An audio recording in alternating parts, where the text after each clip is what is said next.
지난주까지 갑절의 은혜를 주소서라는 제목으로 더블 블레싱이라는 제목으로 엘리야와 엘리사 말씀을 같이 나눴습니다. 하나님께서 우리에게 주시는 여러 은혜들, 도전들에 대해서 생각하고 묵상했는데 오늘서부터 에베소서 말씀을 통해서 주님께서 우리에게 주신 선물, 주님께서 우리에게 허락하신 은혜에 대해서 같이 묵상하고 기도하려고 합니다.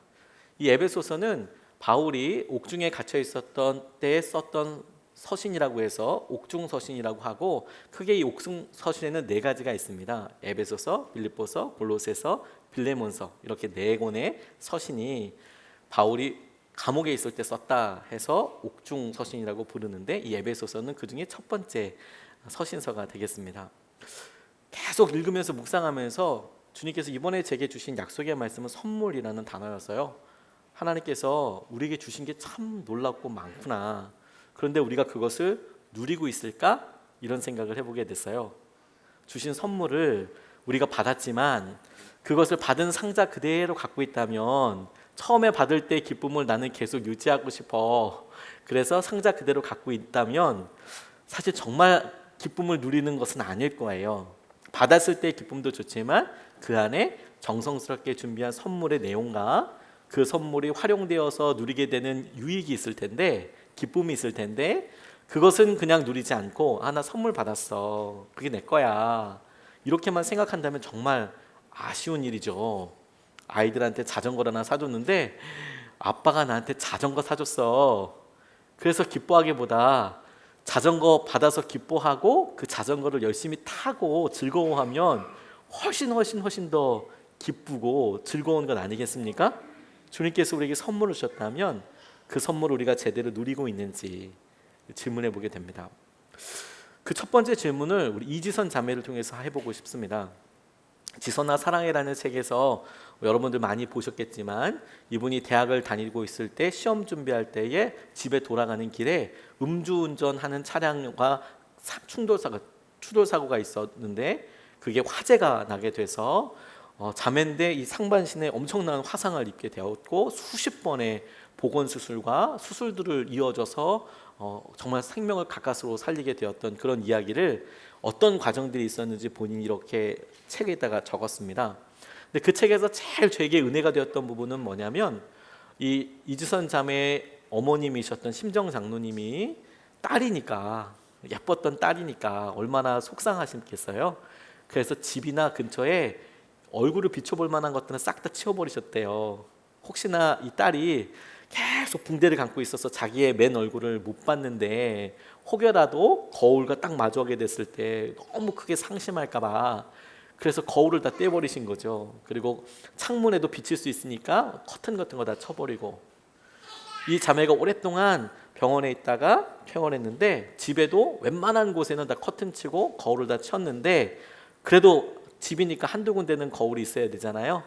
근데 그럴 때 어디 있는지 이 지선자매도 아니까 거울 앞에 서지 못하다가 첫 번째로 의지적으로 결단하고 그 거울 앞에 섰을 때가 있었답니다. 거울 앞에 탁 서서 이제 수술하고, 그전에는 붕대 감고 있고 수개월 동안 자기 얼굴을, 맨 얼굴을 못 본 거였죠. 근데 거울 앞에 서서 딱 봤는데 너무나 낯선 사람이 거기 서 있는 거예요.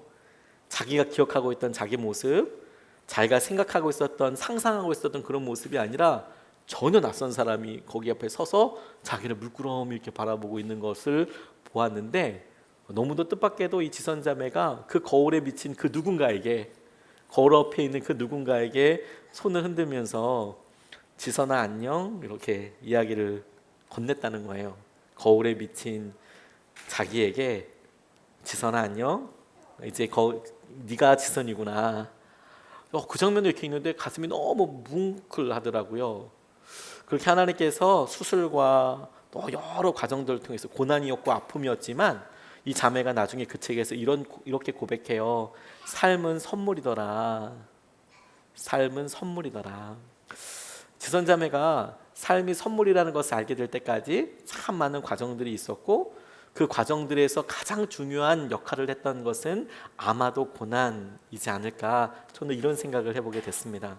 고난이라는 것을 통해서 삶의 진짜 의미를 깨닫게 된 것이죠. 그게 선물이라고. 우리에게도 우리가 받은 삶이 똑같은 고백으로 선물이라고 우리가 여겨지고 있을까요? 우리는 우리가 갖고 있는 기회에 대해서, 우리가 가지고 있는 사람들과의 관계에 대해서, 가족에 대해서 선물이라고 생각을 하고 있을까요? 그렇지 않다면 어떻게 이것을 회복할 수 있을까요? 선물의 내용과 하나님께서 우리에게 허락하신 구체적인 것들을 좀 우리가 같이 말씀을 살펴보면서 같이 붙잡고 싶습니다. 오늘 본문 말씀을 묵상하면서 하나님이 제게 선물이라고 깨닫게 해주신 것이 무엇이었냐면, 하나님께서 우리를 선택하신 것이 하나님께서 우리에게 주신 놀라운 선물이라는 것을 깨닫게 됐습니다. 4절 5절 말씀을 보니까, 하나님은 세상 창조 전에 그리스도 안에서 우리를 택하시고 사랑해 주셔서, 택하시고 사랑해 주셔서 하나님 앞에서 거룩하고 흠이 없는 사람이 되게 하셨습니다. 하나님은 하나님의 기뻐하시는 뜻을 따라 예수 그리스도를 통하여 우리를 하나님의 자녀로 삼으시기로 예정하신 것입니다. 예정하신 것입니다. 이렇게 나와 있습니다. 당신이 세상을 완성하시는 하나님의 놀라운 퍼즐 조각이라는 사실을 알고 계십니까? 여러분들이 내가 주님께서 이 세상을 이끌어 가실 때 놀라운 퍼즐 조각이라는 것을 스스로 우리가 깨닫고 있는지, 하나님께서 우리를 택하신 의미가 우리를 사랑하셨기 때문이래요. 그리고 그래서 우리를 거룩하게 하시고 흠이 없게 하신답니다. 그렇게 하나님은 우리를 당신의 자녀로 선택하셨어요. 하나님께 우리가 자녀가 되었다라는 것도 놀라운 일이지만, 하나님께서 그와 같은 일을 우리에게 선택하셨다라는 것이, 하나님께서 의도적으로 결정하셨다라는 것이 우리가 깊이 오늘 붙잡고 싶은 말씀이에요. 그게 하나님께서 기뻐하시는 뜻을 따라서, 쉽게 얘기해서 하나님께서 기쁘게 그 일을 하셨다. 우리를 하나님의 자녀로 선택하셨다. 그 일을 이렇게 바꿔서 의미를 되새겨 보겠습니다. 하나님께서는 우리에게 아버지 되시는 것을 기쁘게 여기셨다. 하나님께서는 우리에게 당신의 아버지 되기로 결정하셨다. 하나님은 우리의 아버지가 되시기로 결정하셨다. 이 의미와 똑같지 않겠습니까? 제가 동영상 하나를 보다가 재밌는 생각을 하게 된 것이 있었습니다. 어떤 고3 아이들이 대학 입학 수능 시험을 보고 난 다음에 아이들을 모아놓고 아이들에게 간단한 질문들을 했습니다. 두 가지 질문이었는데, 첫 번째는 뭐였냐면, 뭐 하고 싶니? 니들 꿈이 뭐니? 이런 거였어요. 꿈이 뭐니? 그랬더니 이제 수능 시험 아마 발표가 안 됐나 봐요, 결과가. 그러니까 뭐 학생들이 뭐 하고 싶다라고 잔뜩 적어냈습니다. 이것도 하고 싶고 저것도 하고 싶고 막 이런 걸 적어냈어요. 뭐 여행도 가고 싶고, 뭐 대학도 가서 뭐 이런 것도 해보고 싶고, 뭐 미팅도 하고 싶고, 뭐 이런 이야기들이 하고 싶은 거 이렇게 쭉 쓰여져 있는 거죠. 그리고 그 학생들한테 두 번째 질문했습니다. 그런데 여러분들이 만약에 1년 동안밖에 살 수가 없고, 그 1년 동안 여러분들이 말한 그 꿈을 이룰 수 있는 기회가 있고, 아니면 5억을 선택할 수 있는 기회가 있다면 당신은 어느 것을 선택하겠습니까? 당신이 하고 싶었던 일이, 당신의 삶이 이제 1년 남았는데 선택하라고 한다면 내가 꿈을 이루는 그 선택을 하겠습니까? 아니면 5억 원을 선택하겠습니까? 단순한 질문인 것 같죠? 그런데 이 학생들이 아주 기쁜 마음으로 자기는 꿈을 선택한다고 이렇게 이야기를 했어요. 꿈을 선택하겠다고. 내가 이 땅에 태어나는데 그래도 이름이라도 남기고 죽어야 되지 않겠냐. 내가 왔는데 그래도 그런 일은 해보고 죽어야 되지 않겠냐. 이 고3 아이들이 그런 이야기를 하더라고요.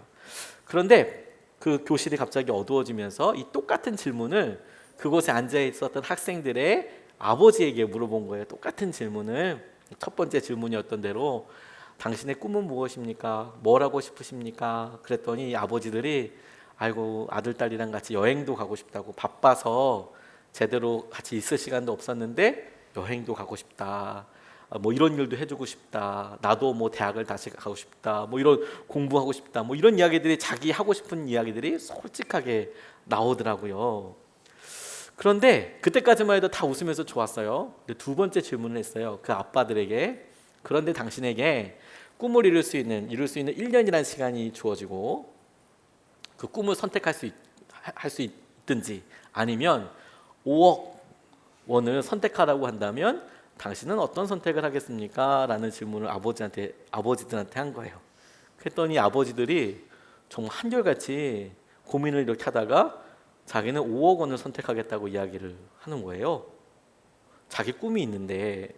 그런데 그 이유가 더 기가 막혔습니다. 왜 그런 거 하니까 내가 지금서부터 내 꿈을 이루고 그래서 나한테는 정말 그게 좋겠지만 재미있겠지만 그렇게 내가 꿈을 이루면서 나갈 때 내가 남아있는 내 가족들에게 아내나 혹은 아이들에게 무엇을 줄 수 있을까? 걔네들에게 그 아이들에게 어떤 것을 남겨줄 수 있을까?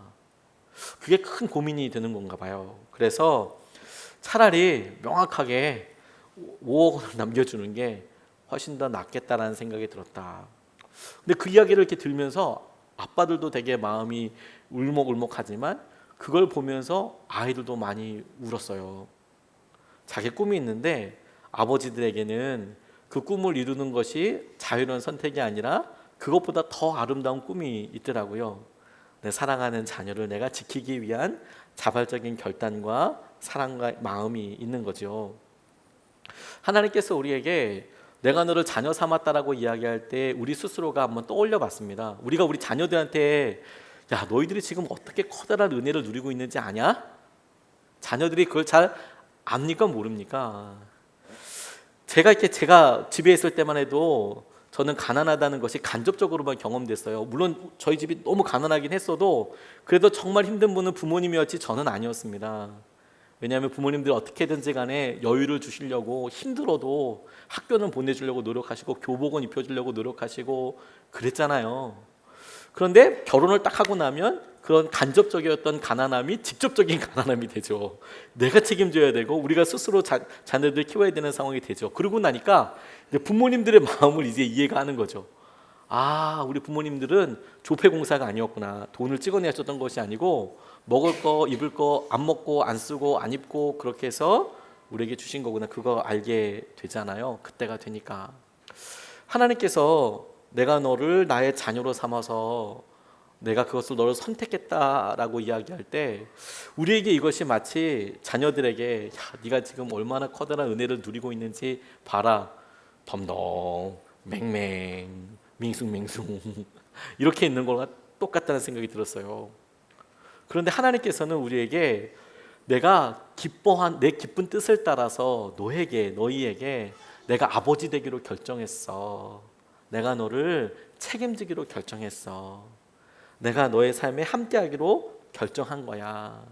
이게 놀라운 은혜라고 말씀하시는 거예요. 이게 선물이라고. 하나님께서 우리를 자녀 삼으셨다는 것이 똑같은 말로 하나님이 우리의 아버지 되시기로 선택하신 것이다. 그 선택이 너무 귀한 것입니다. 지금 케냐에서 선교하고 계시는 신재욱 선교사님이라는 분이 젊은이 교회 있을 때 저와 함께 동역하셨습니다. 제가 담당 목사일 때 전도사님으로 사역을 같이 했거든요. 그 막내 아들이 저희 딸 유은이와 같은 반이었어요. 1학년 때, 초등학교 1학년 때. 이제 벌써 6년 전 이야기입니다. 선교사님으로 가게 되는데 가시기 전에 같이 식사 교제를 하면서 기도도 해드리고 그리고 같이 교제하는 시간을 가졌어요. 근데 그럴 때 이런 이야기를 하시더라고요.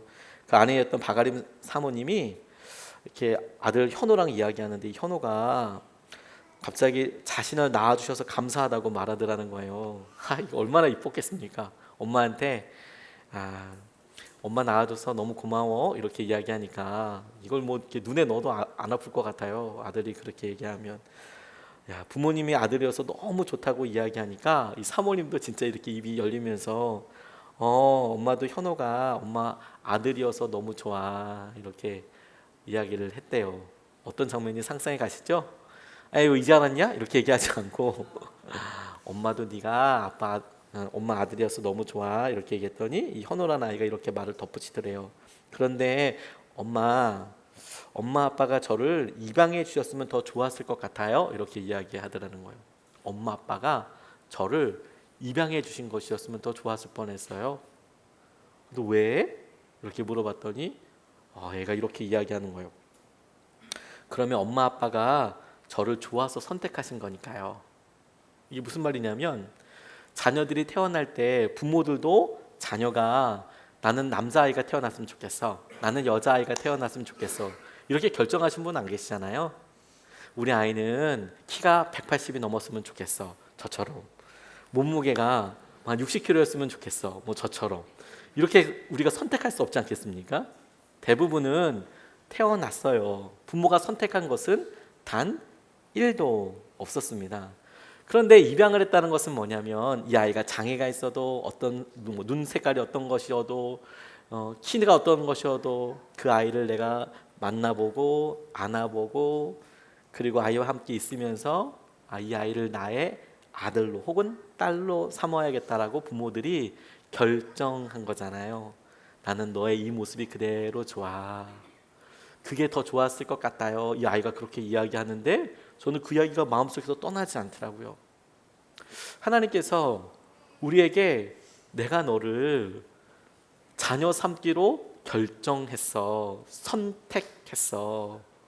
이것에 우리가 하나님의 자녀라는 것도 놀라운 선물이고 축복이지만 하나님께서 우리를 여러 다른 사람들과의 차이에서 무엇이 더 선하다, 무엇이 더 아름답다, 무엇이 더 귀하다라고 사실 우리 눈에는 잘 보이지 않는 이런 차이들 가운데서도 유독 저와 여러분들을 찍어서 내가 너를 선택했어.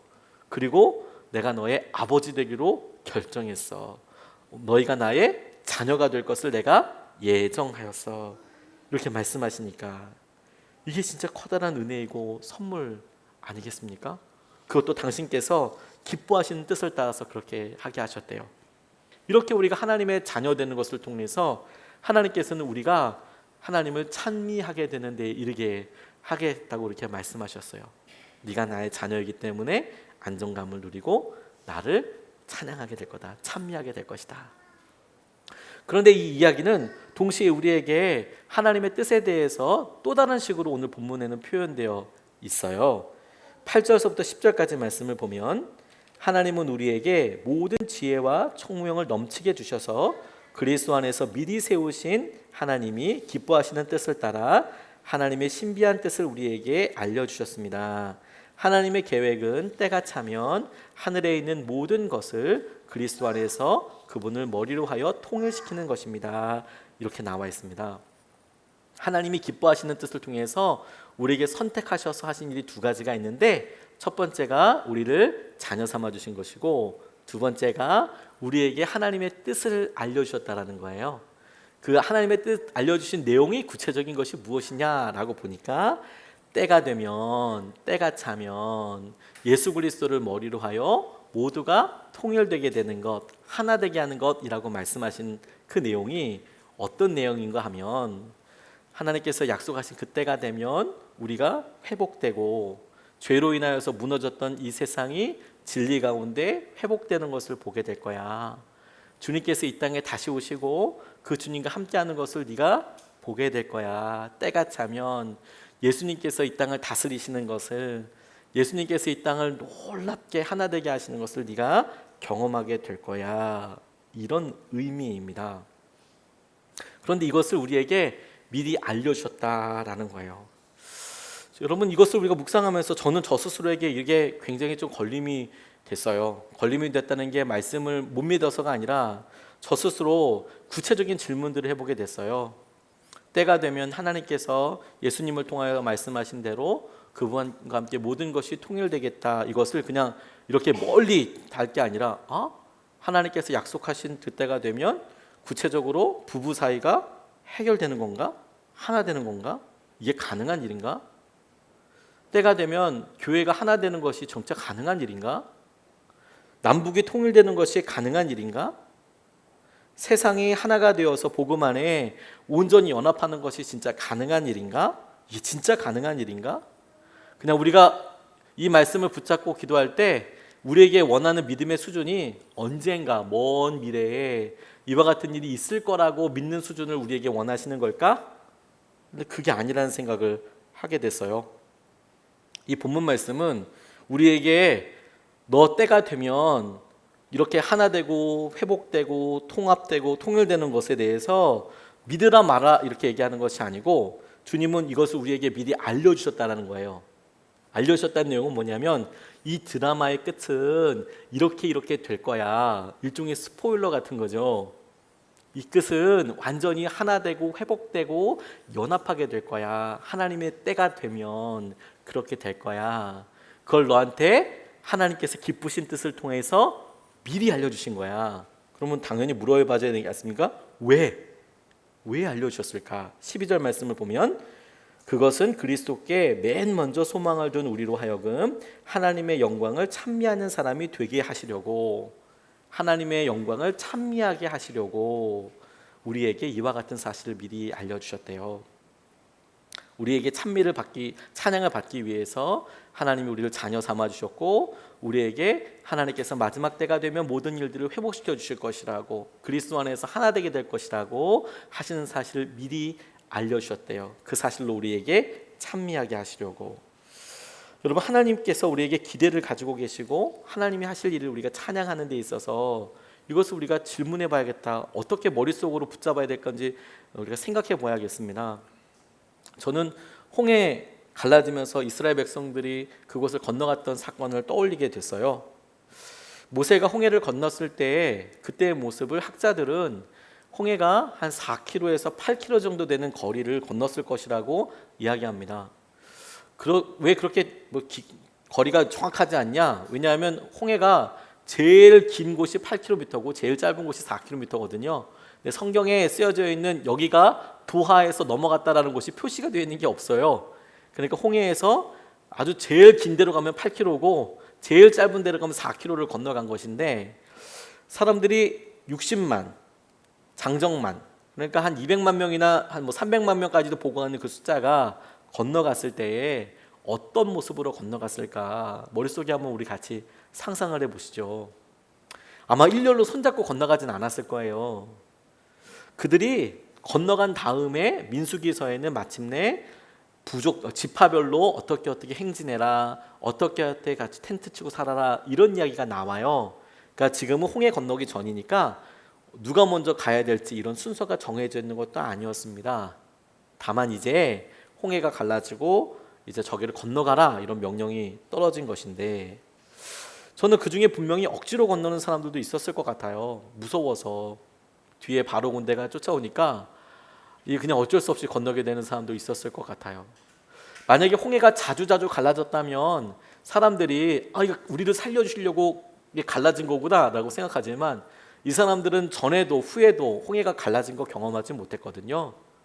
그런데 여러분 같으면 무슨 안전장치가 있는 것도 아니고 물이 좌우에 벽이 됐다는데 거기를 그냥 물이 지금 안 통한다는 것만으로도 저벅저벅 걸어가실 수 있으실 것 같아요? 제가 직접 걸어본 건 아니지만 중국의 어느 곳에 스카이워크, 우리나라에도 그런 스카이워크 같은 게 있다면서요. 이렇게 바닥이 유리인 데가 있는데 다 큰 어른들이 그 스카이워크 그 유리판을 건너가는데, 물론 튼튼하게 지었겠죠. 근데 다리가 오금이 저려가지고 막 기어서 이렇게 가는 동영상이 있더라고요. 너무 무서워서 밑이 뻥 뚫려 있으니까 이 유리가 그런 착각과 어려움을 들게 하잖아요. 그래서 그걸 정말 간신히 기어가든지 아니면 몇 걸음 못 가고 다시 돌아가더라고요. 그 스카이워크의 끝까지 가지를 못하더라고요. 홍해 앞에 여러분이 섰을 때, 여러분들은 4km, 8km 되는 곳에 물이 있다고 했을 때 한 번 정도는 이런 생각 해보지 않았을까요? 이거 건너가다가 물이 다시 합해지면 어떡하냐? 이런 생각 안 해봤을까요? 이게 지금 1m를 그냥 활짝 뛰어넘는, 결단하고 뛰어넘는 게 아니라 4km에서 8km를 지금 내가 걸어가는 거예요. 1시간 동안 걸어가는 거예요. 짧으면 1시간, 길면 2시간. 그걸 내가 물이 되는데 그걸 건너가요. 신중한 사람들은 일단 전 이렇게 생각했을 것 같아요. 다른 사람 어떻게 되는지 보고 그다음 가자. 분명 그런 사람도 있었을 것 같습니다. 그리고 끝까지 다리가 후들거려서 못 가는 사람도 있었을 것 같아요. 핑계를 잡아서 그런 사람도 있었을 것 같아요. 어찌됐건 간에 여러분, 사람들이 횡으로 쭉 둘러서 간 게 아니라 아마 쭉 이렇게 흩어져서 쭉 여러 열로 갔을 겁니다. 그리고 맨 마지막에 있는 사람들은 성경의 묘사처럼 바로의 군대가 따라올 때 그들을 다시 하나님께서 물을 흩으셔서 수장시키는 장면이 있을 때 아마 간신히 건너간 사람들도 있었을 거예요. 근데 먼저 간 사람이랑 나중에 간 사람이랑 차이가 뭔지 아세요? 먼저 간 사람들이 자기들도 그 물벽을 건너왔죠. 마른 땅으로 그 땅을 건넜습니다. 그런데 그게 도대체 어떻게 보이는지 어떤 의미인지 몰랐을 거예요. 그런데 그곳을 살아서 건너가고 이제는 자기 뒤에 오는 사람들을 보게 돼요.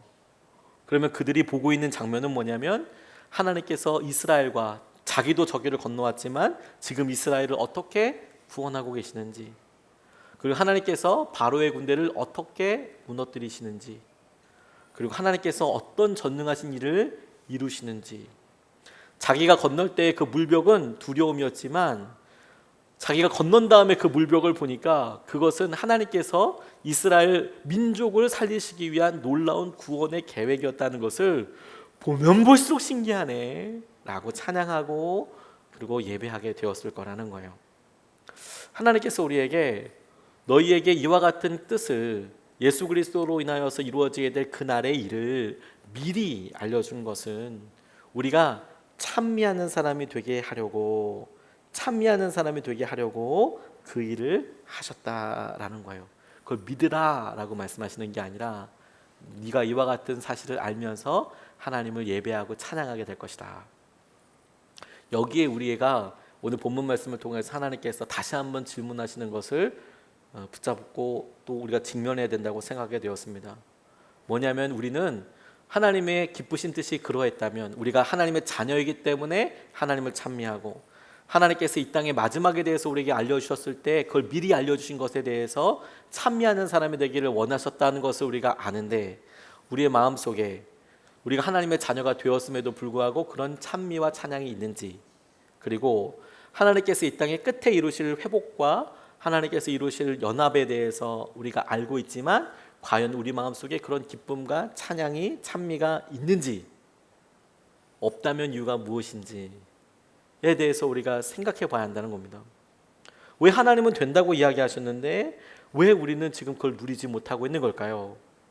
왜 하나님은 이것을 선물이라고 말씀하셨는데 왜 우리는 이것이 하나도 기쁘지가 않고 여전히 우리의 삶은 곤고하고 힘들고, 하나님께서 나중에 우리에게 너희들 주님 나라 오시면 영원한 생명과 은혜가 있는데 왜 그것이 우리가 재정이 없거나 아프거나 사랑하는 이의 관계가 틀어졌을 때 도움이 안 되는 것처럼 느껴지는 걸까요? 그게 중요한 거 아니겠습니까?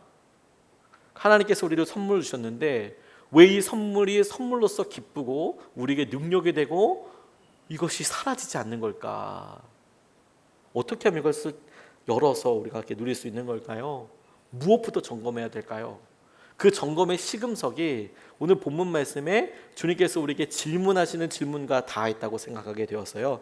13절 14절 말씀에 보면 여러분도 그리스도 안에서 진리의 말씀 곧 여러분을 구원하는 복음을 듣고서 그리스도를 믿었으므로 약속하신 성령의 날인을 받았습니다.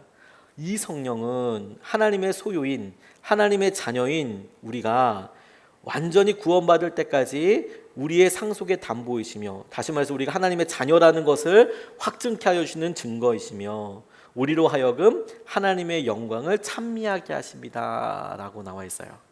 근데 제가 붙잡은 말씀은 뭐냐면 이 성령은 하나님의 영광을 찬미하게 하십니다 라는 대목입니다.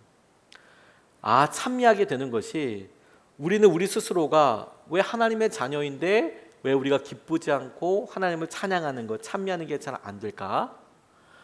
우리가 여러 하나님의 말씀을 알고 약속을 알고 있으면서도 그 심지어 우리가 믿는다고 이야기하면서도 왜 이것이 우리에게 찬양의 제목이 되지 않고 찬미의 제목이 되지 않고 기쁨의 제목이 되지 않을까? 이것을 우리가 하는 것이 아니라 성령님께서 우리로 찬미하게 하신다는 것을, 성령님께서 우리로 하나님의 기뻐하시는 뜻을 누리게 하여 주신다는 것을 우리가 잊고 있기 때문에 그래요. 이걸 우리 삶에 조금 더 와닿게 똑같은 말을 바꿔서 이야기해 보겠습니다. 우리는 우리가 힘든 것이 돈이 없기 때문이라고 생각을 합니다. 우리는 우리가 힘든 것이 우리가 요즘 당하고 있는 일이 너무 과중하기 때문이라고 생각을 합니다. 우리는 우리가 힘든 이유가 우리의 몸이 아프기 때문이라고 이야기를 해요.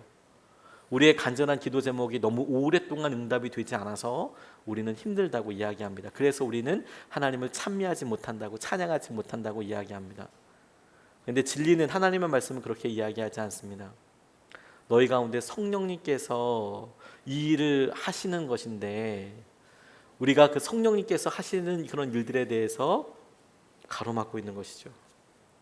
성령님께서 우리 가운데 계시는 것이 분명하다면 그 성령님께서는 끊임없이 우리가 하나님의 자녀인 것, 하나님이 우리의 아버지이신 것에 대해서 노래하게 할 것이고, 우리 안에 성령님이 계신 것이 분명하다면 하나님께서는 우리가 이 세상의 끝에서 이루어질 일에 대해서, 우리 가운데 이루어질 영적인 진리에 대해서 우리가 붙잡는 것이 오늘도 기쁨이라는 것을 하나님께서 성령님을 통해서 끊임없이 우리에게 기쁨으로 찬미하고 찬양하게 될 텐데, 무언가가 이 성령님께서 우리 가운데 일하시지 못하도록 붙잡고 있는 거죠. 그게 우리의 자아이고 그게 우리 자신입니다. 성령의 충만함을 입는다는 것은 어떤 이렇게 찌릿찌릿한 느낌이 드는 것을 말하는 것이 아닙니다. 우리가 어떤 말씀이든지 하나님께서 우리에게 주시는 것에 대해서 우리가 순종하기로 결정한 그 상태, 그 위에 부어오시는 하나님의 은혜예요. 우리가 말씀대로 살 거야. 하나님이 내게 말씀하셨으니까 나는 이 말씀대로 살 거야.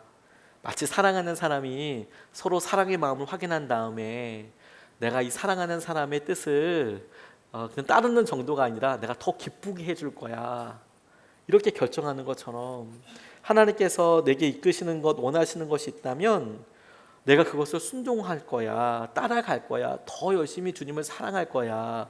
그런 상태를 성령의 충만함이라고 이야기하거든요. 근데 우리 스스로가 이것을 원치 않는 거죠. 어느 순간에 성령님께서 일하시는 것에 대해서 기대하지 않습니다. 구하지 않습니다. 그래서 성령님이 이 일을 하시도록 우리가 믿음을 쓰거나, 그리고 기도의 자리에 혹은 예배의 자리에 혹은 무언가 순종하는 것에 우리가 마음을 다하지 않아요. 제가 이번에 치유 집회 준비하면서 저 스스로가 많이 깨어지고 주님께 기도하는 시간이 되었습니다. 치유 집회 준비하면서 너무 놀랐던 것이 환우분들의 이름을 이렇게 적어 나가는데 저에게 개인적으로 알려주신 분들 중에서도 목사님, 이건 목사님만 기도해 주십시오라고 이야기하시는 분들도 계셨어요.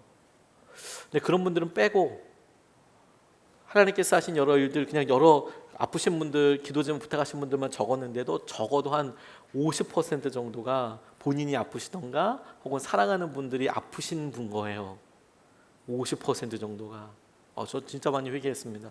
물론 날마다 여러분들 위해서 기도하면서 누구 아프지 않게 해주세요, 아프지 않게 해주세요, 낫게 해주세요라고 기도했지만 막상 적어놨고 나니까 그게 이렇게 많았나? 이 정도로 많았나? 한 분씩 한 분씩 기도할 때는 몰랐습니다. 근데 다 적어놓고 나니까 참 많았구나. 그래서 첫 번째로 회개하게 됐고, 두 번째는 뭐냐면 치유를 놓고 같이 기도하다 보니까 아픈 것은 우리가 실제 아니에요. 진짜 몸이 아픈 거 아니에요. 아픈 척하는 게 아니라 정말 몸이 아프잖아요. 목도 아프고 허리도 아프고 아프지 않습니까? 이건 실제 문제이거든요.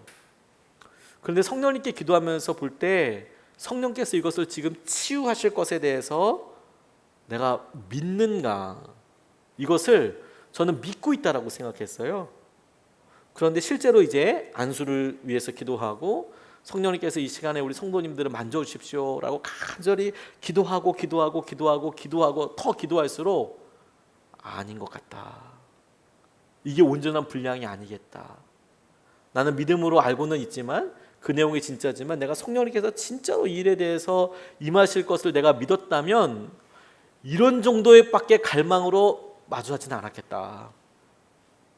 이렇게 하진 않았겠다는 생각이 들었어요. 성령님이 지금 이 자리에 계시잖아요. 성령님이 저와 여러분들의 삶에 함께하고 계시잖아요. 근데 우리가 그것을 명확하게 알아차린다면 우리가 할 수 없는 일들이 굉장히 많을 거예요. 우리가 말할 수 없는 말들이 너무 많을 거예요. 윌리엄 부스라는 사람이 구세군을 창시하신 분이 기독교의 위기에 대해서 이야기할 때, 기독교가 위기에 처할 때 반드시 일어나는 일들 중에 이런 일이 있을 것이다. 그게 아주 큰 위험일 것이다. 그 중에 여러 가지 이렇게 이야기했습니다. 첫 번째가 뭐냐면 성령 없는 신앙, 믿음은 갖고 있는데 성령님께서 나를 인도하시거나 내게 어떤 일을 하실 것에 대해서 내가 기대하지 않아요. 의지하지 않아요. 그냥 좋은 교훈 얻기 원해요. 그리스도 없는 기독교, 다시 말해서 예수님 없는 기독교, 그리고 회개 없는 사죄, 충분히 내가 회개하지 않고도 용서해 주십시오, 아멘, 로 끝나는 거죠. 거듭남 없는 구원, 지옥 없는 천국, 어느 순간에 다 천국 갈 거야 다 믿어서 지옥은 아무도 안 갈 거야, 지옥은 내가 갈까, 이런 식으로 생각을 하죠. 그런데 이게 가장 커다란 믿음의 위험이 될 것이다 라고 그렇게 이야기하시는 거예요. 성령님이 우리를 만지세요. 여러분, 지금도 성령님께서 우리가 예수 그리스도를 믿는 그 순간에 우리와 함께하고 계시거든요. 13절 말씀에 이렇게 나와 있어요. 여러분도 그리스도 안에서 진리의 말씀 곧 여러분을 구원하는 복음을 듣고서 그리스도를 믿었으므로, 복음을 듣고서 그리스도를 믿었으므로 약속하신 성령의 인치심을, 성령의 날인을 받았습니다. 이렇게 이야기하고 있어요. 뭐라 얘기하면 우리가 주님을 복음으로 믿었을 때 그때 약속하신 성령이 우리 안에 있게 되었습니다.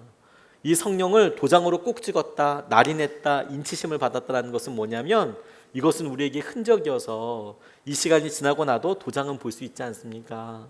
그 도장이 실제적인 법적인 효력을 갖지 않습니까? 상황을 다 알지 않습니까? 그렇게 우리가 복음을 믿었을 때 하나님께서 성령을 통해서 우리에게 이것을 분명히 확정하여 주셨습니다 라는 의미예요. 우리의 느낌이 아니라 성령님께서 우리에게 그 일을 통해서 오심으로 우리와 함께하고 계시는 것을 알게 하여 주신다는 거라고. 우리에게 여러분, 다시 한번 어려움과 힘든 이유는 문제가 너무 크기 때문이 아닙니다. 우리가 우리 스스로 성령님께서 우리를 다스리시도록 우리가 내어드리지 않기 때문입니다. 우리가 우리 스스로 성령님이 이 일을 책임지시고 이끌어주시도록 기회를 내드리지 않기 때문입니다. 왜냐하면 이 성령은 분명히 우리에게 찬미하게 하시고 우리에게 찬양하게 하시고 우리에게 하나님의 기쁘신 뜻을 위하여 나아가게 하여 주실 거라고요. 그래서 성령님께서 우리에게 어떻게 다스리실지에 대해서 우리가 결단하고, 성령님 우리를 다스리십시오, 성령님께서 말씀하시는데 우리가 언제 순종합니다. 성령이 기대합니다. 우리를 만져주시고 우리의 삶 가운데 직접 그리고 놀라운지 은혜로 우리를 치유하시고 붙잡으시고 채워주시고 인도하여 주십시오. 그것이 우리를 살릴 거라는 거예요. 저는 이 말씀 붙잡고 처음에도 말씀드렸듯이 참 많은 회개를 했습니다. 마음속에 너무 안타까움이 있었어요. 제가 저 스스로 저를 아주 면밀하게 생각해 보았는데 제가 저에게 내린 것은 뭐였냐면, 내가 성령님의 뜻을 더 의지하지 않고 그것으로 더 기도하지 않는 것은 분명히 내가 설교 시간에 그냥 좋은 말을, 좋은 컨설턴트나 좋은 상담가나 혹은 어떤 재미있는 이야기를, 감동 어린 어떤 이야기를 하는 것에서 만족하는 수준이었다고밖에 얘기할 수 없겠구나. 성령님께서 직접 만지시도록 내가 말씀을 준비하고 더 그렇게 나아가야 하는데 정말 그랬는가. 그래서 저는 복음 위에 다시 서게 됐습니다. 주님이 저를 어떻게 만나 주셨는지 여러분들도 한번 떠올려 보시기 바랍니다. 저는 저희 아버지가 병에 뇌출혈 때문에 입원하셨을 때 하나님을 다시 만나게 됐습니다. 그 전에도 물론 여러 번 방언도 하고 하나님께서 수련회 때마다 기도할 때마다 말씀으로 제게 큰 은혜를 주셨지만 저희 아버지가 뇌출혈로 쓰러지시면서 제게 이런 말을 그 병중에서 많이 하셨어요. 줄 것이 있다고, 제게 줄 것이 있다고 말씀하셨습니다. 저는 가난한 우리 아버지한테 받을 거 없다고 생각하고 있었거든요. 미자리 교회에서 그렇게 목회하시다 보니까 교회 성도들도 거의 없고, 그 다음에 당시에 저는 교만했기 때문에 그런 말을 한 것일 텐데, 당시에 제가 벌고 있었던 돈이 그것보다 훨씬 많았고 집에 가져다 드리는 돈이 그것보다 훨씬 많았었거든요. 그런데 아버지께서 제게 줄 것이 있다라고 말씀하실 때 제 마음이 쿡 하고 무너졌어요. 저는 저희 아버지가 저 안 사랑하시는 줄 알았는데 저희 아버지가 저를 사랑하신다는 표현을 할 때는 침묵으로 하신다는 걸, 그리고 뭘 줄 게 있다고, 용돈 줄 게 있다고 그렇게 얘기하시는 걸 머리맡에서 알았어요. 그런데 그래서 하나님께 간절히 우리 아버지, 우리 바른 정신 한 번만 같이 이야기할 수 있는 기회를 달라고, 내가 사랑한다고 아버지에게 한 번만 이야기할 수 있게 해달라고 하나님께 기도하는데 하나님 제게 똑같이 말씀하셨어요. 너에게 줄 것이 있다라고 말씀하셨어요. 하나님이 제게 준다는 것은 제게 어떤 부나 빌딩이나 건물을 주시겠다는 것도 아니고, 하나님께서 제게 어떤 명예를 주신다거나 권력을 주신다는 것도 아니었습니다. 저 알아차렸어요. 우리 아버지께서 제게 주실 것이 있다고, 줄 것이 있다고 말씀하실 때 그거는 용돈 얼마 정도에서 그치는 것이 아니라 아버지 사랑 자체이고 아버지의 삶 자체라는 것을 알았거든요. 하나님도 똑같이 제게 줄 것이 있다고 말씀하셨을 때 그것은 제가 원했던 성공과 제가 원했던 어떤 조건이 아니라 하나님 당신이었고, 하나님 당신이라고밖에 할 수 없는 예수 그리스도의 생명이었고, 그 생명 가운데 저를 만나 주신 거였거든요. 그리고 완전히 변하게 됐습니다. 그때 주님께서 제게 주신 말씀이 여전히 제게 동일한 약속의 울림이에요. 내가 너에게 줄 것이 있다라고 말씀하시거든요. 그런데 그때 만났던 주님은 정말 놀라우신 주님이었어요. 그래서 저는 제 삶의 완성이 이게 다가 아니라고 생각합니다. 제가 누려야 될 복음의 양, 기쁨의 양, 이게 지금 이게 다가 아닐 거라고 생각을 합니다. 왜냐하면 제가 만났을 때 그 하나님은 정말 놀라우신 하나님이었거든요. 전능하고 전리하신 하나님이었거든요. 제가 알고 제가 상상할 수 있는 수준은 아니었거든요. 그리고 여전히 주님께서는 지금도 제게는 그러시거든요. 주님께서 제게 더 놀라운 것으로 줄 게 있다고 말씀하시는 분이시거든요. 우리가 복음 가운데 설 때 그리스도를 내가 믿음으로, 그 믿음이 나를 자유하게 하고, 우리가 언제든지 우리의 삶의 고난과 어려움을 만날 때 나를 구원하여 주신 그 주님이 내게 여전히 주님이신 것을 고백하고, 우리가 그렇게 고백할 때 말씀은 분명히 우리에게 성령님이 오셨다고 하셨는데, 그러면 우리가 느껴지나 기분에 따라서가 아니라 그렇게 약속하신 그 성령님께 내가 순종하겠습니다. 내가 성령님께서 내 삶을 인도하여 주시는 것을 내가 원합니다. 내 삶의 문제가 돈이나 사람이나 어떤 권력이나 지위가 아니라 성령님께서 나를 주장하시고 인도하시는 삶이 되도록 내가 그렇게 살고 싶습니다. 그것이 여러분, 그런 결단이, 그런 고백이 저와 여러분들의 삶을 완전히 바꿔주실 것입니다. 다시 한번, 우리는 너무 힘들어서 힘든 게 아닙니다. 우리가 당하고 있는 고난이 너무 오래됐기 때문에 우리의 삶이 이렇게 어렵고 퍽퍽해지고 힘든 것이 아닙니다. 찬미와 찬양이 사라진 것이 아닙니다. 이 성령께서, 우리 안에 계신 성령께서 우리가 찬미하도록 하게 하시는데, 예배하게 하시는데, 우리의 자아와 우리의 욕심이, 우리의 고집이 이것을 막아서고 있기 때문입니다. 오늘 이것을 우리가 주님 앞에 깨어서 성령님 우리를 다스리십시오. 우리의 마음을 다스려서 우리를 찬양하게 하시고, 우리가 일어서게 하시고, 우리의 삶에 주의 놀라운 능력을 경험하게 하여 주십시오. 우리가 같이 찬양하고, 우리 아버지 사랑 내가 노래해 같이 찬양하고 오늘 본문 말씀 붙잡고 같이 기도하시겠습니다.